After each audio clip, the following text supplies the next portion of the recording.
ಇನ್ನೇನು ಚಟ್ಟ ಕಟ್ಟಿ ಅಂತ್ಯ ಸಂಸ್ಕಾರಕ್ಕೆ ಸಿದ್ಧತೆಯನ್ನ ಮಾಡ್ಕೊಂಡಿದ್ರು. ಆದರೆ ಅಷ್ಟರಲ್ಲೇ ಎದ್ದು ಬಂದ ಮೃತ ವ್ಯಕ್ತಿ. ಹೌದು, ಬಾಗಲಕೋಟೆ ಜಮಖಂಡಿಯಲ್ಲೊಂದು ಆಶ್ಚರ್ಯಕರ ಘಟನೆ ನಡೆದಿದೆ ನೋಡಿ. ಚಟ್ಟ ಕಟ್ಟಿ ಅಂತ್ಯ ಸಂಸ್ಕಾರಕ್ಕೆ ಸಿದ್ಧತೆಯನ್ನ ಮಾಡ್ಕೊಂಡಿದ್ರು. ಅಷ್ಟರಲ್ಲೇ ಎದ್ದು ಬರ್ತಾರೆ ಮೃತ ವ್ಯಕ್ತಿ. ಬಾಗಲಕೋಟೆ ಜಮಖಂಡಿಯಲ್ಲೊಂದು ಆಶ್ಚರ್ಯಕರ ಘಟನೆ. ಮೃತಪಟ್ಟಿದ್ದಾನೆ ಎಂದುಕೊಂಡಿದ್ದ ವ್ಯಕ್ತಿ ಜೀವಂತ. ಸಂಬಂಧಿಕರು ಶಾಕ್ ಆದ್ರು. ಜೀವಂತವಾಗಿರುವುದನ್ನ ಕಂಡು ದುಃಖದಲ್ಲಿದ್ದ ಸಂಬಂಧಿಕರು ಖುಷಿಯಾದರು. ಹಾಜಿ ಮುಬಾರಕ್ ಅವಟಿ ಅನಾರೋಗ್ಯ ಹಿನ್ನೆಲೆ ಆಸ್ಪತ್ರೆಯಲ್ಲಿ ಚಿಕಿತ್ಸೆಯನ್ನ ಪಡಿತಾ ಇದ್ರು. ಐಸಿಯುನಲ್ಲಿದ್ದವರು ಮೃತಪಟ್ಟಿದ್ದಾರೆಂದು ಮನೆಗೆ ಕರೆತಂದ ಸಂಬಂಧಿಕರು. ಬೆಳಗಾವಿಯಿಂದ ಜಮಖಂಡಿಗೆ ಬರುವಾಗ ಮೃತ ವ್ಯಕ್ತಿ ಎಚ್ಚರಗೊಂಡಿದ್ದಾರೆ. ರೋಡ್ ಬ್ರೇಕ್ ಜಂಪ್ ಮಾಡಿದಾಗ ಜೀವ ಬಂದಿದೆ ಎಂದ ಸಂಬಂಧಿಕರು. ತಕ್ಷಣ ಹಾಜಿ ಮುಬಾರಕ್ ಜಮಖಂಡಿ ಸರ್ಕಾರಿ ಆಸ್ಪತ್ರೆಗೆ ಶಿಫ್ಟ್ ಮಾಡಿದ್ರು. ಐಸಿಯುನಲ್ಲಿದ್ದಾಗ ಬದುಕುವುದು ಕಷ್ಟ ಅಂತ ವೈದ್ಯರು ಹೇಳಿರಬಹುದು. ಅವರಿಗೆ ಜೀವ ಹೋಗಿರಲಿಲ್ಲ ಎಂದು ಡಾಕ್ಟರ್ ಕೃಷ್ಣ ಸ್ಪಷ್ಟನೆಯನ್ನ ಕೊಟ್ಟಿದ್ದಾರೆ. ಹೆಚ್ಚಿನ ಚಿಕಿತ್ಸೆಗಾಗಿ ವಿಜಯಪುರಕ್ಕೆ ಕಳುಹಿಸಲಾಗಿದೆ ಎಂದ ಡಾಕ್ಟರ್. ನೋಡಿ, ಕೆಲವೊಂದು ಸತಿ ಈ ರೀತಿಯಾದಂಥ ಆಶ್ಚರ್ಯಕರ ಘಟನೆಗಳು ನಡೀತಾ ಇರುತ್ತೆ. ನಾವು ಹಿಂದೆ ಎಲ್ಲ ಕೇಳಿದ್ವಿ ಈ ರೀತಿಯಾಗಿ, ಅಥವಾ ಕೆಲವೊಂದು ಸಿನಿಮಾಗಳಲ್ಲಿ ನೋಡಿರ್ತೀವಿ. ವ್ಯಕ್ತಿ ಜೀವಂತವಾಗಿಲ್ಲ, ಜೀವ ಹೋಗ್ಬಿಟ್ಟಿದೆ ಅನ್ನುವಂಥ ಕಾರಣಕ್ಕೆ ಎಲ್ಲ ರೀತಿಯಾಗಿ ಸಿದ್ಧತೆಯನ್ನ ಮಾಡ್ಕೊಂಡಿದ್ದಾರೆ. ಆದರೆ ಸಡನ್ ಆಗಿ ಆ ವ್ಯಕ್ತಿಗೆ ಜೀವ ಬಂದು ಅಲ್ಲಿ ಮಾತನಾಡ್ತಾರೆ. ಅದನ್ನ ನೋಡಿ ಜನರೆಲ್ಲ ಆಶ್ಚರ್ಯಪಡುವಂತಹ ಘಟನೆಗಳನ್ನ ನಾವು ಕೆಲವೊಂದು ಸಿನಿಮಾಗಳಲ್ಲಿ ನೋಡಿರ್ತೀವಿ, ಕೆಲವೊಂದು ಹಿಂದಿನ ಕಥೆಗಳಲ್ಲಿ ಕೇಳಿರ್ತೀವಿ. ಬಟ್ ನೋಡಿ, ಇದು ನಿಜವಾಗಿಯೇ ನಡೆದು ಬಿಟ್ಟಿದೆ.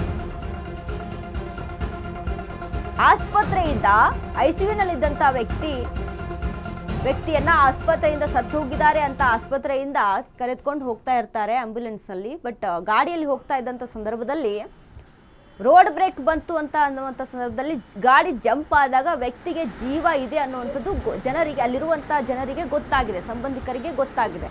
ಅದನ್ನು ಗಮನಿಸಿ ಮತ್ತೆ ಆಸ್ಪತ್ರೆಗೆ ದಾಖಲು ಮಾಡ್ತಾರೆ. ಆಸ್ಪತ್ರೆಯಲ್ಲಿ ಡಾಕ್ಟರ್ ಸಲಹೆಯನ್ನು ಪಡೆದುಕೊಳ್ತಾರೆ. ಡಾಕ್ಟರ್ ಸಹಿತ ಹೇಳಿರುವಂಥದ್ದು ಜೀವ ಹೋಗಿಲ್ಲ, ಜೀವ ಇದೆ, ಹೀಗಾಗಿ ಹೆಚ್ಚಿನ ಚಿಕಿತ್ಸೆ ಬೇಕಾಗುತ್ತೆ ಅಂತ ಮತ್ತೊಂದು ಬೇರೆಡೆ ಆಸ್ಪತ್ರೆಗೆ ಅಲ್ಲಿ ಕಳುಹಿಸಿಕೊಟ್ಟಿರುವಂಥದ್ದು ಘಟನೆ ನಡೆದಿರುವಂಥದ್ದು. ಈ ರೀತಿಯಾಗಿ ಕೆಲವೊಂದು ಸತಿ ಆಗ್ಬಿಟ್ಟಿರುತ್ತೆ. ಸೊ ಏನಂತ ಅಂದರೆ, ಜನಗಳು ಇದನ್ನು ಅಂದರೆ ಸರಿಯಾಗಿ ಪರಿಗಣಿಸಬೇಕು. ಐಸಿಯುನಲ್ಲಿ ಇದ್ದಾರೆ ಅಂತ ಅಂದರೆ ಕೆಲವೊಂದು ಕಡೆ ಇದೆ, ಕೆಲವೊಂದು ಹಳ್ಳಿಗಳಲ್ಲೆಲ್ಲ ಜನ ಥಿಂಕ್ ಮಾಡಿರ್ತಾರೆ ಐಸಿಯುನಲ್ಲಿ ಇದ್ದಾರೆ ಅಂತ ಅಂದ ತಕ್ಷಣ ಏನೋ ಆಗ್ಬಿಟ್ಟಿದೆ ಅಪ್ಪ, ಇನ್ನು ಬದುಕೋದೇ ಕಷ್ಟ, ಇನ್ನು ಹೋಗ್ಬಿಟ್ಟಿದೆ ಅನ್ನುವಂಥ ಒಂದು ಮೈಂಡ್ಸೆಟ್ಟಲ್ಲಿ.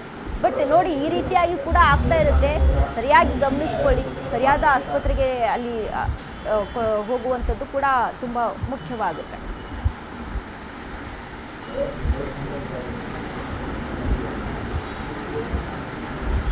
ಐಸಿಯುನಲ್ಲಿದ್ದಾಗ ಬದುಕೋದು ಕಷ್ಟ ಅಂತ ವೈದ್ಯರು ಹೇಳಿರ್ಬೋದು. ಅವರಿಗೆ ಜೀವ ಹೋಗಿರಲಿಲ್ಲ ಅನ್ನುವಂಥದ್ದನ್ನ ಅಲ್ಲಿರುವಂಥ ಡಾಕ್ಟರ್ ಕೃಷ್ಣ ಅವರು ಇದರ ಬಗ್ಗೆ ಸ್ಪಷ್ಟನೆಯನ್ನ ಪಡಿಸ್ತಾರೆ ಮತ್ತು ಹೆಚ್ಚಿನ ಚಿಕಿತ್ಸೆಗಾಗಿ ವಿಜಯಪುರಕ್ಕೆ ಕಳಿಸಿಕೊಟ್ಟಿದ್ದಾರೆ ಅನ್ನುವಂಥ ಇನ್ಫಾರ್ಮೇಷನ್ ಇರುವಂಥದ್ದು. ಬಟ್ ಇದನ್ನ ಗಮನಿಸಿದಾಗ ಅಲ್ಲಿರುವಂಥ ಸಂಬಂಧಿಕರಿಗೆ ತುಂಬ ಖುಷಿಯಾಗಿ.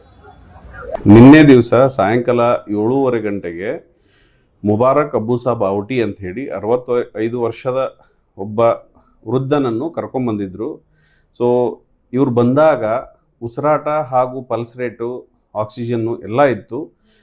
ನಾವು ಅದನ್ನು ಪರಿಶೀಲನೆ ಮಾಡಿದಾಗ ಅವರು ಬೆಳಗಾವಿ ಆಸ್ಪತ್ರೆಯಿಂದ ಡಾಮಾ ಡಿಸ್ಚಾರ್ಜ್ ಅಂದರೆ ಡಿಸ್ಚಾರ್ಜ್ ಅಗೇನೆಸ್ಟ್ ಮೆಡಿಕಲ್ ಅಡ್ವೈಸ್ ಅಂತ ಹೇಳಿ ಅಲ್ಲಿಂದ ಎಕ್ಸ್ಟ್ಯೂಬೇಷನ್ ಮಾಡಿ, ಅಂದರೆ ವೆಂಟಿಲೇಟರ್ ಮೇಲೆ ಇದ್ದಿದ್ದ ರೋಗಿಯನ್ನು ಅವರೇ ತೊಗೊಂಡು ಬಂದಿದ್ದರು. ಆದರೆ ಅಲ್ಲಿ ಬೆಳಗಾವಿ ಹಾಸ್ಪಿಟಲಲ್ಲಿ ಎಲ್ಲೂ ಸಹ ಅವ್ರ ಕೇಸ್ ಪೇಪರಲ್ಲಿ ಅವರು ಪೇಷಂಟ್ ತೀರಿ ಹೋಗಿದ್ದಾನೆ ಅಂತ ನಮೂದಿಸಿಲ್ಲ. ಸೊ ಹಾಗಾಗಿ ಪೇಷಂಟ್ ಸತ್ತು ಹೋಗಿದ್ದಲ್ಲ, ಅದು ಅವರು ಬದುಕಿದ್ದ ಪೇಷಂಟನ್ನು ಅಗೇನೆಸ್ಟ್ ಮೆಡಿಕಲ್ ಅಡ್ವೈಸ್ ತೊಗೊಂಡು ಜಮಖಂಡಿಗೆ ಬಂದಿದ್ದಾರೆ.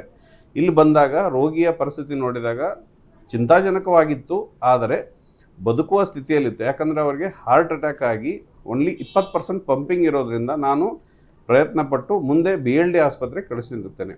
ಈಗ ಪೇಷಂಟು ICUವಲ್ಲಿದೆ. ಸೊ ಹಾಗಾಗಿ ಚೇತರಿಸ್ಕೊಳ್ತಾ ಇದ್ದಾರೆ. ಎರಡನೇದಾಗಿ ಅವ್ರಿಗೇನು ಮುಂಚೆಯಿಂದನೂ ಸಹ BP, ಶುಗರು ಹಾಗೂ ಕಿಡ್ನಿ ಪ್ರಾಬ್ಲಮ್ ಇತ್ತು. ಸೊ ಹಾಗಾಗಿ ಇವು ಮಲ್ಟಿ ಆರ್ಗನ್ ಫೇಲ್ಯೂರ್ ಅಂತೀವಿ ನಾವು. ಸೊ ಹಾಗಾಗಿ ಅವ್ರಿಗೇನಾಗಿದೆ, ಬ್ರೈನ್ ಡೆಡ್ ಆಗಿರ್ಬೋದು ಅಂತ ತಿಳ್ಕೊಂಡು ಅವರು ಕಳಿಸ್ಕೊಟ್ಟಿದ್ದಾರೆ.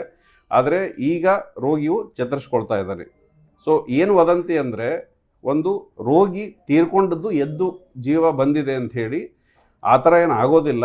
ಯಾಕಂತಂದರೆ ಬೆಳಗಾವಿಯಿಂದ ಜಮಖಂಡಿ ಬರಲಿಕ್ಕೆ ಕನಿಷ್ಠ 3 ಗಂಟೆ ಬೇಕು ಪ್ರಯಾಣ ಅವಧಿ.